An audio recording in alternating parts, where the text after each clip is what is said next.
Hey, Mama. Oh my word. I am not joking when I tell you that I have the fattest cows in Texas. I'm not kidding. I really think they are. I think they're the fattest cows in Texas. In fact, our mama won't even fit in our chute in our corral. And when I tell you that we have bought no food, no hay, we don't go to the feed store for these guys at all. Well, I take that back. We bought 1 bag of cubes for them this whole year. We're at the end of September, so in over 9 months, we have bought 1 bag of cubes. And that was for fun. It wasn't even because we needed to. It was for fun so that we can feed them with our hands, move them from pasture to pasture, which doesn't necessarily take cubes. We just like a little treat. And just be able to interact and keep them friendly with them, the cubes. But again, that 1 bag of cubes has lasted at least 9 months. Y'all, we don't go to the feed store. We don't spend money on feed. It's amazing. But let me tell you how we do it. So when we first wanted to buy cows, everyone told us, like, it's so expensive. Is it really worth it for the meat? You're gonna be always buying hay and round bales and keeping up with that, and cubes and all these things. And so we got to work doing some research, and we started reading all about this idea of regenerative ranching, right? And how to get the most out of your land, and how to get the most bang for your buck with your livestock. So let me tell you a little bit about what we've learned from regenerative ranching, and then the spin that we've put on it, because we're not full-time ranchers. My husband and I both have jobs. We can't do this all the time. We can't move our cows every single day or every other day and move the water and move the fences and all that stuff. It's just not part of our lifestyle at the moment. And so we've put our own spin on regenerative ranching, and it has worked. And these guys are fat. Let me show you. I don't know if y'all can see. Hey, Mama girl. Show people how fat you are. Oh my gosh. So this is our mama. She is not pregnant. We wish she was. We thought she was, but she is not pregnant. But look at that gut on her. She is beautiful. This is our baby. We just got her, and she was very healthy when we just got her, but definitely has put on some weight since we've had her. She's definitely still growing, so you can't tell, you know, she's using a lot of that to see how she's growing. Look at this girl. That is one beautiful cow.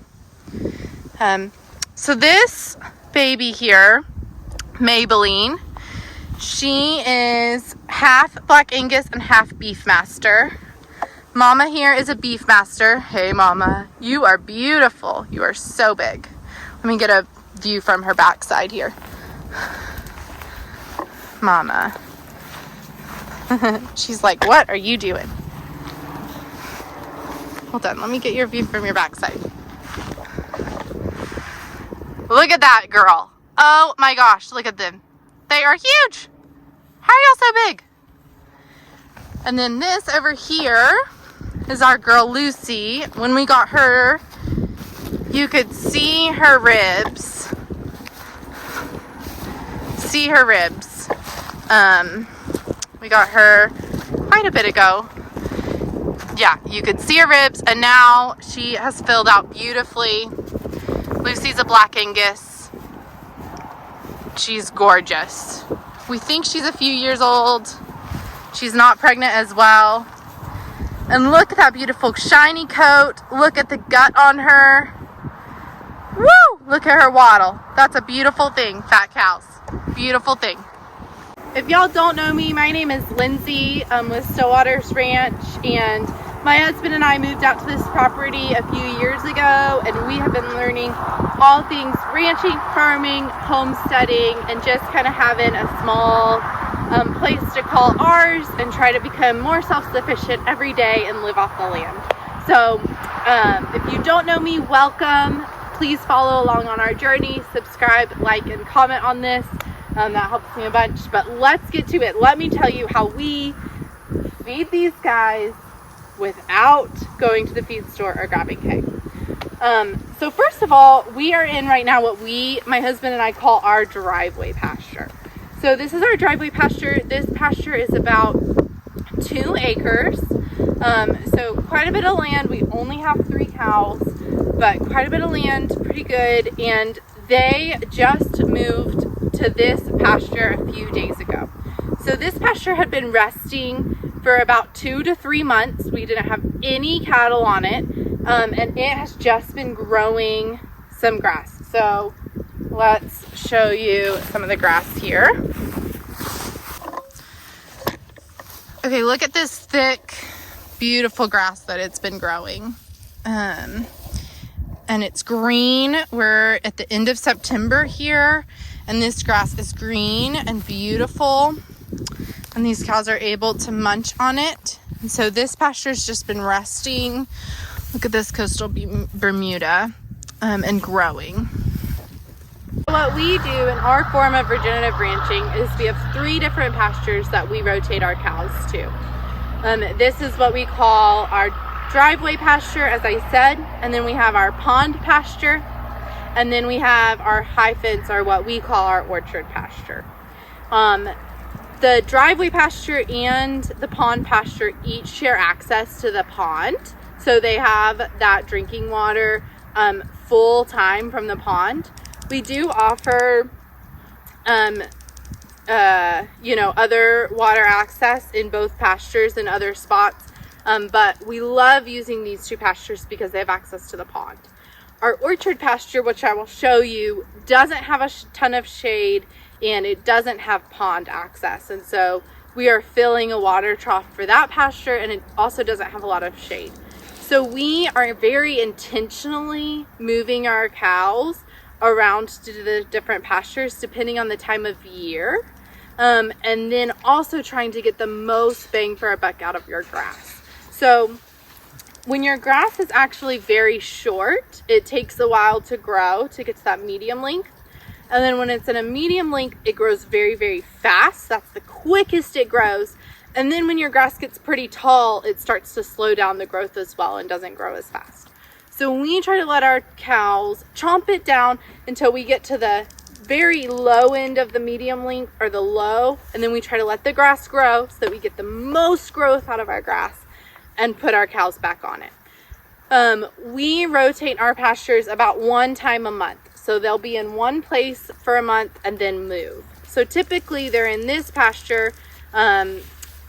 This is the end of September, so they're in this pasture, mid-September through the end of October about, and then they'll move to our orchard pasture, which has been resting now for quite some time.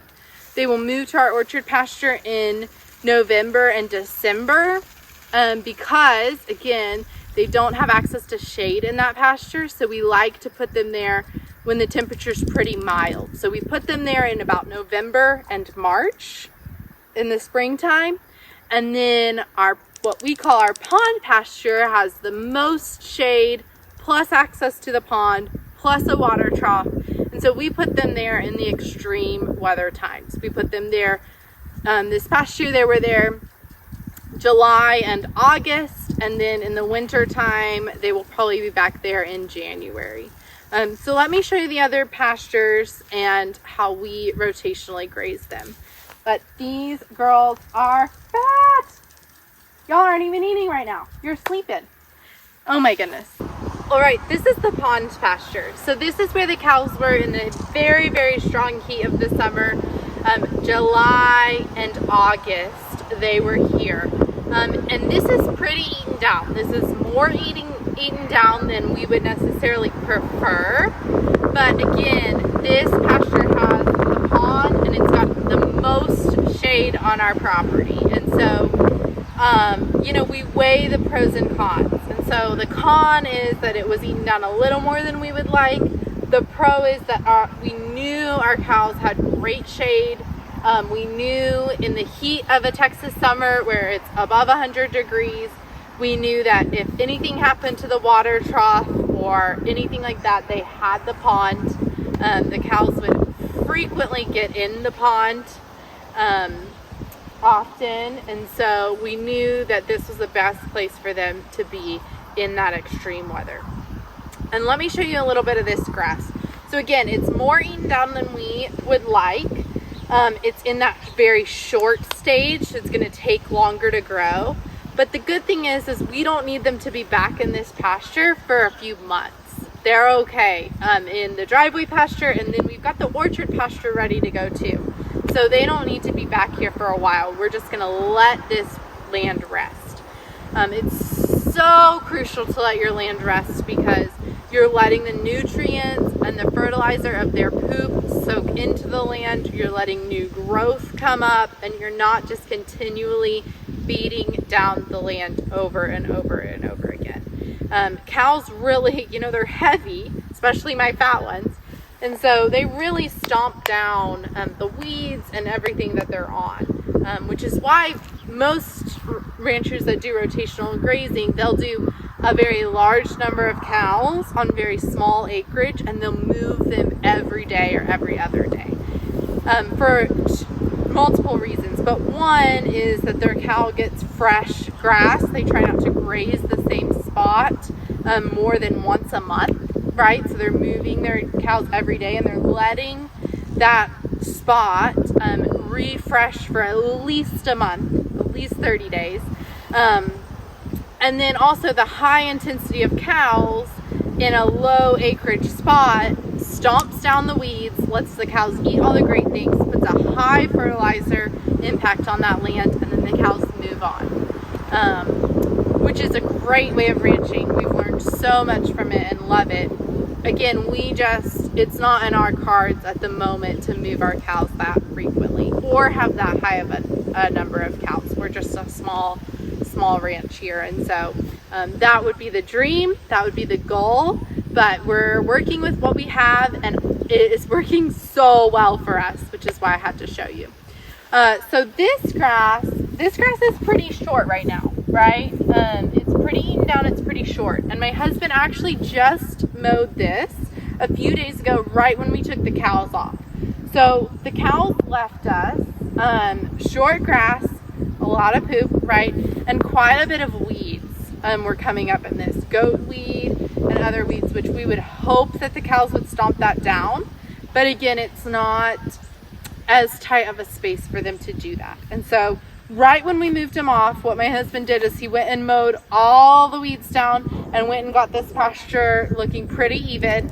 And then we will let it rest for about 2 months, and we'll put the cows back on it.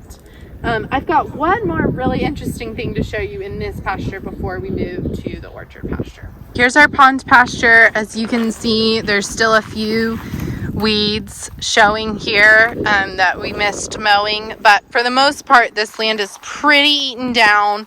It's pretty stomped on. The dam area looks a little bit better with quite a bit of grass, but it's not near as green and vibrant and beautiful as the pasture that they're currently in. And so they are loving that grass. They're getting so much nutrients, and this pasture will look just as vibrant when we bring them back. But I wanted to show you this. So right now we're below the dam of the pond. There's the pond there. And we're below the dam of the pond. And this gets quite a bit of runoff water. And this gets pretty wet when we get quite a bit of rain here. And so we're actually thinking about planting clover back here. So clover is really high in nutrients for cattle, and it's also a good ground covering, and it grows well. And it would help with our erosion from the dam down through all this, where you can see the grass just isn't quite as good as a place like over there, right? You can see the difference in the patches. So we'll probably actually plant clover here if y'all want to see how that goes, and hope that that takes off in this kind of meadowy spot behind the dam. Again, it'll be really, really good and nutritional for our cows to eat, but then it'll also potentially help us with erosion and help us fill in some of this bare spot here. Let me show you a little bit more of the pond pasture here. So here's some pretty good grass still, right? We've got patches where it still looks pretty good and they didn't quite eat it down, but overall this land has been worn down. We would put clover all right here, again underneath the dam. But overall, this land has been pretty worn down and we need to give it a rest. We call our orchard pasture, our third pasture. And this pasture typically houses the goats. We do move them as well, but they spend the majority of their time in here. So this pasture does get grazed, you know, pretty much full time, but we give the cows a turn in here as well for about a month at a time. So after the driveway pasture where they are now, they will come into this pasture probably in November and December, or at least November. This pasture does not have really any shade. We're planning on planting some trees. That's on the list, but again, that will take a while to get those going and actually providing shade. So this pasture does not have any shade, and it does not have access to the pond or any like natural fresh water source. So we have water troughs in this pasture. Because of those reasons, we intentionally put the cows in this area when there's not super extreme weather here in Texas. So that's going to be November and about March time. March, April is when they'll be here. Again, we don't do it spot on, like right on the month, but we watch our land and we watch our cows and we watch the weather and we make decisions on when to move them. And we typically, you know, move them pretty often. And we're very intentional about giving certain pastures a month or two at a time to rest. That is so, so important for our grass growth and nutrients. So this pond or this pasture has another month or two, another month and a half before the cows will come on this. But it's already got great grass compared to the pasture that we just came from. Look at this grass.